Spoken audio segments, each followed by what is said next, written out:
क़दरिही वस्सलातु वस्सलामु अला सय्यिदि अंबियाइही व सनदि औलियाइही व अला अस्हाबिही अल-मुआरिदीन लिअअदाइही अम्मा बअद फ़अऊज़ु बिल्लाहि मिनश शैतानिर रजीम बिस्मिल्लाहिर रहमानिर रहीम क़ाल अल्लाहु तबारक व तआला फ़िल क़ुरआनिल मजीद या अय्युहल्लज़ीना आमनुत्तक़ुल्लाह व कूनू मअस्सादिक़ीन वक़ाल अल्लाहु तबारक व तआला फ़ी मक़ामिल आख़र अला इन्ना औलिया अल्लाहि ला खौफुन अलैहिम वला हुम यहज़नून बिबरकतिही इन्नल्लाह व मलाइकतहु युसल्लूना अलन नबी या अय्युहल्लज़ीना आमनू सल्लू अलैहि व सल्लिमू तस्लीमा। मिलके पढ़िए दुरूद पाक। अस्सलातु वस्सलामु अलैका या रसूलल्लाह, अस्सलातु वस्सलामु अलैका या हबीबल्लाह, अस्सलातु वस्सलामु अलैका या सय्यिदी या नबियल्लाह व अला आलिका व अस्हाबिका या नूरल्लाह। महबूब करीम सल्लल्लाहु ताला अलैहि व आलिहि व सहबिही व बारिक व सल्लमा की ज़ाते वाला पर दुरूदो सलाम अर्ज़ करने की बेशुमार बरकतें। आप पर दुरूदो सलाम पढ़ने की इतनी बरकतें हैं, उलमा फरमाते हैं कि अगर हम गिनती करना चाहें उंगलियों पर तो गिनती ख़त्म हो सकती है, लेकिन जो बरकतें प्यारे आका सल्लल्लाहु अलैहि वसल्लम की ज़ात पर दुरूद पाक पढ़ने की हैं वो ख़त्म नहीं हो सकती, इतनी ज़्यादा बरकतें। नमूने के तौर पर चंद एक मिसालें अर्ज़ करने के बाद अपनी गुफ्तगू का आगाज़ करता हूँ। महबूब करीम सल्लल्लाहु अलैहि वसल्लम ने इरशाद फरमाया मन सल्ला अलैहि वाहिदतन सल्लल्लाहु अलैहि अशरन। फरमाया जिस बंदे ने मेरी ज़ात पर एक दफ़ा दुरूद पाक पढ़ा अल्लाह ताला उस पर अपनी 10 रहमतों का नुज़ूल फरमाता। अब सोचने की बात है, हम बड़ा हिसाब रखने वाले बंदे हैं। किसी के साथ लेन देन का मामला करना हो तो कोई हमें एक देना तो हम भी एक ही देते हैं।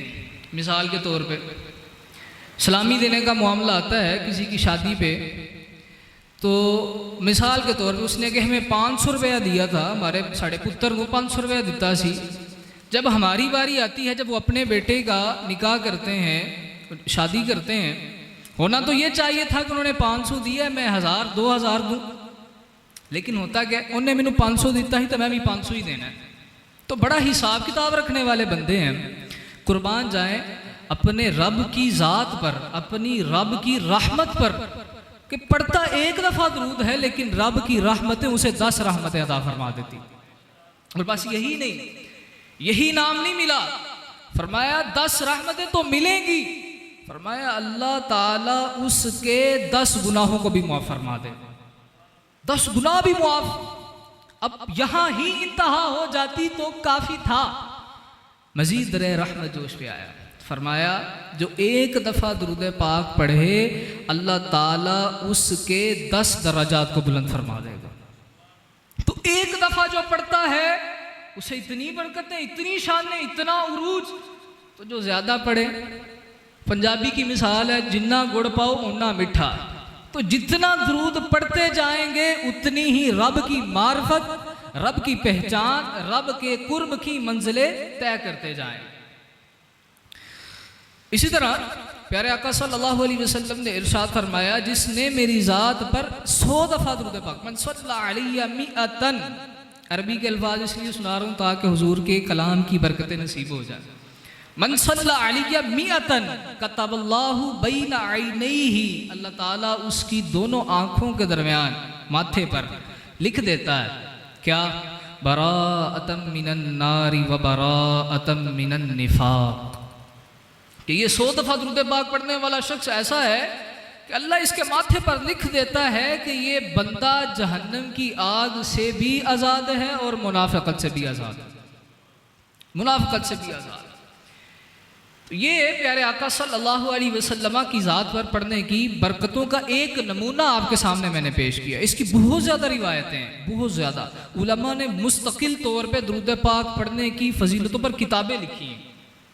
अहादीस की किताबों के अंदर मुस्तकिल बाब इस हवाले से, इस मौजू पर कायम है। इतनी बरकतें। तो खैर ये मौजू नहीं हमारा। अल्लाह ताला ने कुरान पाक के अंदर इरशाद फरमाया कि ए ईमान वालो, तकवा इख्तियार करो, अल्लाह से डरो, वकूनू मअस-सादिकीन, और सच्चों के साथ हो जाओ। अब इस आयत को स्टेप बाय स्टेप लेके चलते हैं। सबसे पहले फरमाया या अय्युहल्लज़ीना आमनू, यानी ए ईमान वालो। यहाँ पर मुफस्सिरीन ने बड़ी प्यारी बात की। फरमाया कि जो साबिका उम्मती थी, जब उनसे रब ताला खिताब फरमाता था तो यूं कहता था या बनी इसराइल। वो उस कौम को, जो वो कौम होती थी, उस कौम का नाम लिया जाता था। लेकिन कुर्बान जाए, महबूब की उम्मत है, प्यार जो बड़ा है, तो फरमाया नाम नहीं लिया कि ए अरबियाँ या अजमी या अरबी नहीं का, या फारसी नहीं का। फरमाया या अय्युहल्लज़ीना आमनू, प्यार वाला अंदाज इख्तियार किया कि ए ईमान वालो। जो रब ताला से मोहब्बत रखने वाला बंदा ना, वो इस जुमले की लज़्ज़त महसूस करेगा। तो रब ताला ने या अय्युहल्लज़ीना आमनू फरमाया। इसकी हिकमत में उलमा फरमाते हैं कि तकवा इख्तियार करना ये एक मुश्किल काम था। अब तकवा की मजीद आगे चल के मैं तारीफ बयान करूंगा। तो फरमाया कि तकवा इख्तियार करना एक मुश्किल मामला था। ईमान लाना बदरजे तकवा के आसान था, लेकिन तकवा इख्तियार करना ज़्यादा मुश्किल था। तो उस मुश्किल को, जो मेरे नबी के उम्मती हैं, उस मुश्किल को ढांपने के लिए, उस मुश्किल को आसानी में तब्दील करने के लिए इस मोहब्बत वाले अंदाज को इख्तियार फरमाया, ताकि जो मेरे नबी की उम्मत है वो इसी जुमले की लज्जत महसूस करती रहे, वो ये मुश्किल ही महसूस ना हो। तो ये एक वजह को बयान फरमाया। अब तकवा किसे कहते हैं? सादा सी मिसाल, सादा सी तारीफ, इस पे बहुत ज़्यादा उलमा ने कलाम कर फरमाया। इमाम गजाली ने सैकड़ों बल्कि कई तारीफ़ें आपने तकवा के मौजू पे लिखी इह्याए उलूम के अंदर। तो आपने फरमाया तकवा की सादा सी और आसान सी मिसाल दो लफ्ज़ों के अंदर की जाए, वो ये है तुम्हारा खालिक व मालिक तुम्हें वहाँ ना पाए जहाँ उसे पसंद नहीं है। बिल्कुल आसान सी बात। तो तुम्हारा खालिक, तुम्हारा मालिक तुम्हें वहाँ ना पाए जहाँ उसे पसंद नहीं है। कहाँ पसंद नहीं है? जिना के अड्डे पे पसंद नहीं है, हसद करना पसंद नहीं है, बुग़्ज़ कीना रखना पसंद नहीं है। इसी तरह प्यारे आका सल्लल्लाहु अलैहि वसल्लम की गुस्ताखी करना पसंद नहीं है, सहाबा की गुस्ताखी करना पसंद नहीं है, अल्लाह और अल्लाह के वलियों का बुग़्ज़ दिल के अंदर रखना पसंद नहीं है। क्यों पसंद नहीं है? खुद हदीस मुबारक के अंदर फरमाया, हदीस कुदसी फरमाया, जिसने मन आद अली वलिया फ़क़द आज़नतुहु बिल हर्ब, जिसने मेरे किसी वली के साथ दुश्मनी रखी तो मैं उसके साथ ऐलाने जंग करता हूँ, मैं उसके साथ ऐलाने जंग करता हूँ। तो ये अल्लाह को पसंद थोड़ी है। बंदा किसी के साथ जंग करने का ऐलान करो तो क्या उसे पसंद होगा? तो पसंद नहीं है। आज जो दिलों के अंदर बुग़्ज़ कीना है उन्हें सोचना चाहिए। तो तकवा आपने समझ लिया कि तकवा किसे कहते हैं। और फिर आगे फरमाया कूनू मअस-सादिकीन। मैं मुख्तसर कर रहा हूँ, कूनू मअस-सादिकीन फरमाया सच्चों के साथ हो जाओ। अब सच्चे से कौन मुराद है? इस पर मुफस्सिरीन ने भी बड़ा कलाम फरमाया। सच्चे होने के लिहाज से मुफस्सिरीन ने बड़ा कलाम फरमाया। बाद मुफस्सिरीन फरमाते हैं इससे मुराद हज़रत अबू बकर और उमर रज़ी अल्लाह ताला अन्हुमा मुराद हैं कि वो सच्चे हैं। और बाद फरमाते हैं कि इससे मुराद तमाम सहाबा इकराम, तमाम अहले बैत पाक रिदवानुल्लाहि अलैहिम सच्चों से मुराद है। हज़रत अब्दुल्लाह बिन अब्बास रज़ी अल्लाह ताला अन्हुमा का कौल ये मिलता है। आपने बड़ी जामे गुफ्तगू फरमा दी और सारे कौल इसके अंदर आ जाते हैं। फरमाया सच्चों से मुराद वो हैं जिनकी नीयतें सच्ची, जिनके दिलों के अंदर इखलास है, वो सारे सच्चों के अंदर आते हैं। सच बोलने वाले भी इसी में, अल्लाह को राज़ी करने वाले भी सारे के सारे इस आयत के अंदर आ जाते हैं। अच्छा, अब इस आयत के अंदर एक यहाँ पर सवाल उठा ज़हनों के अंदर कि जब अल्लाह ने कह दिया ईमान ले आओ, तकवा इख्तियार कर लो, तो ये दो चीज़ें तो आ गई, तकवा भी आ गया, ईमान भी आ गया, वो बस ये काफ़ी था। कूनू मास सादिकीन लाने का मकसद क्या है कि सच्चों के साथ होने का हुक्म क्यों दिया गया? अल्लाह के वलियों के साथ निस्बत जोड़ो, क्यों जोड़ो, ये क्यों कहा गया? अल्लाह के वलियों की सोबत इख्तियार करो, क्यों कहा गया? ये क्यों कहा गया कि सच्चों की सोबत को इख्तियार करो? जहनों में सवाल आपके भी आए।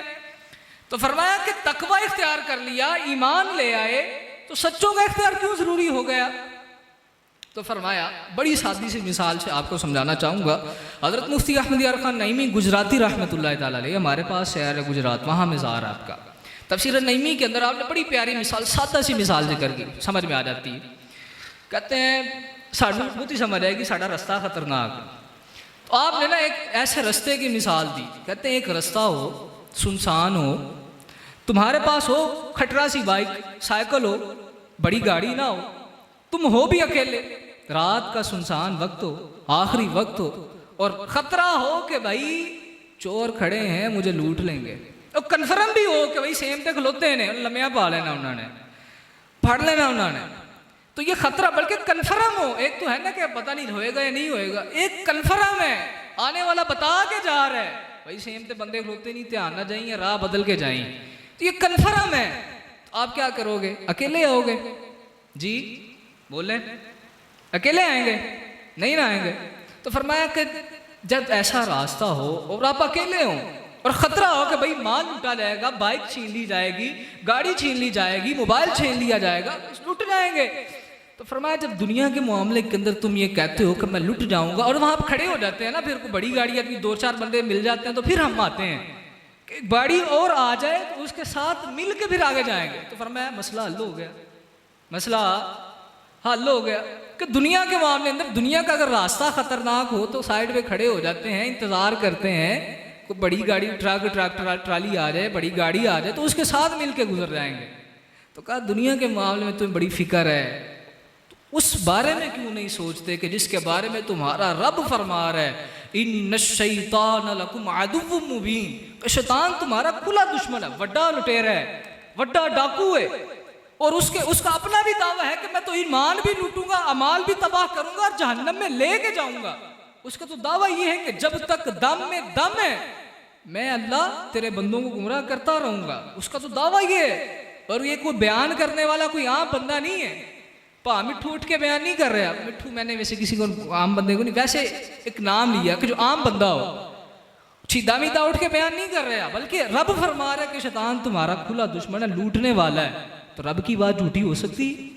तो जब इतना बताने वाला सच्चा है, जो सादिक है, तो वो फरमा रहा है कि शैतान खड़ा है, ईमान लूट लेगा, तो फिर मालिक गुजरे कैसे, उससे बचाएं कैसे? उसका तरीका बता दिया, कूनू माअस सादिकीन। अगर इस रास्ते से आफियत के साथ गुजरना चाहते हो, अगर ये चाहते हो कि बगैर लुटे गुजर जाओ, तुम्हारा ईमान भी बच जाए, अमाल भी तबाह ना हो, और आसानी के साथ ये मनाजिल को तय कर जाओ, इन मुश्किलात घाटियों को आसानी से तय कर जाओ, तरीका बता दिया, कूनू माअस सादिकीन। सच्चों की सोबत को इख्तियार कर लोगे, तुम्हारा बेड़ा भी पार हो जाएगा और आसानी से इस खतरनाक रास्ते से गुजर जाओगे। बात समझ में आ गई जी? अब हदीस मुबारका की तरफ आए। ये मैंने आपको सादा सी मिसाल देके आयत मुबारका से, कुरान पाक से आपको समझा दिया। ये बातें याद रखने वाली हैं। क्या है जी? याद रखने वाले। कोई पूछे तो दसना भी है। सही बुखारी के अंदर शायद रिवायत मिलती है, अगर मेरा हाफजा खता नहीं खाता तो, एक शख्स एक नीयत लेके साबिका कौमों के अंदर एक नीयत लेके निकला। पता चला उसे कि फलां पिंड दे विच एक नेक बंदा आया है, बड़ी दीवानी हुई है दुनिया ओदी, नेक नीयत लेके कि मैं भी जाऊं ज़ियारत तो करूं। बंदा है कौन? आया कौन है? कहाँ से आया है? करता क्या है? काम क्या है? अफ़ाल क्या है? अक़वाल क्या है? ये सोच के निकला कि चलो मैं भी अल्लाह की रिजा की खातिर उसकी ज़ियारत करके आता हूँ। अब रब भी देख रहा था, रब तो हर वक्त देखता है, इन्नहु अलीमुम बिज़ातिस सुदूर, वो तो सीनों की छुपी बातों को भी जानता है। तो रब ने जान लिया, अब रब ने तो जान लिया था, लेकिन आने वालों को भी तो बताना था, आने वालों को भी बताना था। रब तो जानने वाला ना, वो तो माजी भी जानता है, हाल भी जानता है, मुस्तकबिल भी जानता है। तो रब ने फरमाया, अब हमारे लिए आसानी करते हुए रब ने एक फरिश्ते को भेजा। किसको भेजा? फरिश्ते को। वो इंसानी सूरत इख्तियार करके आ गया। अब जब आया तो उस बंदे से जो एक गांव के अंदर जा रहा था, एक अल्लाह के बंदे की ज़ियारत करने के लिए अच्छी नीयत के साथ, चंगी नीयत नाल अल्लाह दे वलियां दी ज़ियारत करने जा रहे हैं। अब फरिश्ता उसके पास आके कहता है, या ए बंदे, या इबाद अल्लाह, कहाँ जा रहा है, कहाँ का इरादा तेरा? उसने कहा, जी मैं जा रहा हूँ फलां बंदे के अंदर, मुझे पता चला है फलां इलाके के अंदर एक नेक बंदा आया है, उसकी ज़ियारत करने के लिए जा रहा हूँ, उसकी ज़ियारत करने के लिए। अब रब ताला की बार के अंदर राबता जारी था फरिश्ते का। रब ताला की बार में अर्ज़ किया कि या अल्लाह, ये बंदा तेरा ये कह रहा है। तो अल्लाह ताला ने इरशाद फरमाया, इसको खुशखबरी सुना दो। क्या करो? खुशखबरी सुना दो कि जो अल्लाह की रज़ा के लिए किसी को खाना खिलाए, अल्लाह की रज़ा के लिए पानी पिलाए, अल्लाह की रज़ा के लिए मिल बैठे और अल्लाह की रज़ा के लिए ज़ियारत करे, तो खुशखबरी है उस बंदे के लिए, अल्लाह पाक उसकी मग़फ़िरत फरमा देता। अब हदीस मुबारका के साफ अल्फाज फिर भी समझ में ना आए, और है भी बुखारी। बुखारी का रट लगाया फिर रहा तुमने, बुखारी बुखारी बुखारी। शायर थे, उन्होंने बड़ी प्यारी बात की, बिन इश्क़ मोहम्मद के पढ़ते हैं जो बुखारी, आता है बुखार उनको नहीं आती बुखारी। बुखार आई अंदर, बुखारी नहीं आती। हदीस बुखारी के अंदर मौजूद, तो बुखारी के अंदर ये हदीस पाक मौजूद कि उसकी मग़फ़िरत कर दी जाती है। अब गली कूचों के अंदर बंदों को खड़ा करके ये कहना कि इरादा करना ठीक नहीं है, मज़ारों पे जाना ठीक नहीं है। जो बंदा इरादा करे, यहाँ तक किताबों में लिखा है, इनकी किताबों के अंदर, मैं उनका नाम नहीं लेना चाहता, अपनी ज़ुबान गंदी नहीं करना चाहता, यहाँ तक लिखा है कि जो बंदा मस्जिद नबवी का, आका अलैहिस्सलाम की बारगाह का इरादा करके जाए, वो बंदा काफिर हो जाता है।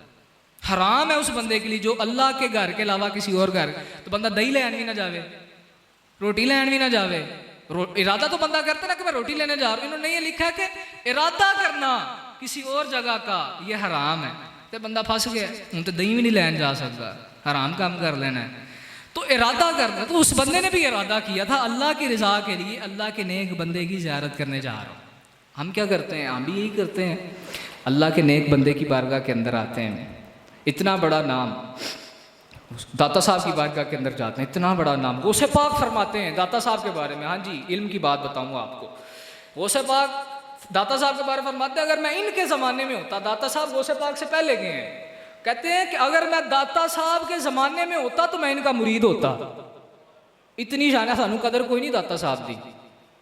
तो गौसे पाक दाता साहब के बारे में फरमाते हैं, अगर मैं इनके ज़माने में होता तो इनका मुरीद होता। तो इस तरह अल्लाह के वलियों की शानें बहुत ज़्यादा हैं, टाइम थोड़ा है। अब नीयत के हवाले से एक और बात सुनिए। एक अरबी था, देहाती था, तो गुजरा, कुछ अरबी लोग बैठे हुए थे। ये जो शख्स नहीं अजमी था, इसे अरबी से इतना समझ नहीं आती थी। कुछ लोग बैठे हुए थे, आपस में शरारतें कर रहे थे, गप्पे शप्पे मार रहे थे, जैसे साढ़े आजकल गर्मी बोर्ड थले बह ना बाबे, यही माहौल था। तो वो बातें शातें कर रहे थे, अरबी बोल रहे थे। अब इसको अरबी आती नहीं थी, क्योंकि अल्लाह का जिक्र भी जो हम करते हैं वो अरबी जुबान के अंदर होता है। अब इसने क्या किया, इसको ये लगा कि ये शायद अरबी के अंदर जो बातें कर रहे हैं शायद अल्लाह का जिक्र कर रहे हैं। नीयत उसने अच्छी कर ली, कहता है यार मैं अल्लाह का जिक्र ये कर रहे हैं तो इनकी सोबत अल्लाह की रज़ा के लिए इख्तियार करता हूँ। हालांकि वो अल्लाह का जिक्र नहीं कर रहे थे, गप्पे शप्पे मार रहे थे। वो गालियाँ शालियाँ भी हो सकता निकाल रहे हो, तो गप्पे शप्पे मार रहे थे। तो ये उनके पास बैठ गया। रिवायात के अंदर आता है अल्लाह पाक को उसकी यही अदा इतनी पसंद आई कि अल्लाह पाक ने उसकी मग़फ़िरत फरमा। तो नीयत अच्छी थी, नीयत अच्छी होने की वजह से अल्लाह पाक ने उसकी मग़फ़िरत फरमा दी। बात समझ में आ गई है जी? तो बड़ी सादी सी बात मैंने आपको समझा दी है। बुखारी शरीफ की हदीस पाक भी आ गई, कुरान पाक की आयत भी आ गई, और एक और हदीस पाक का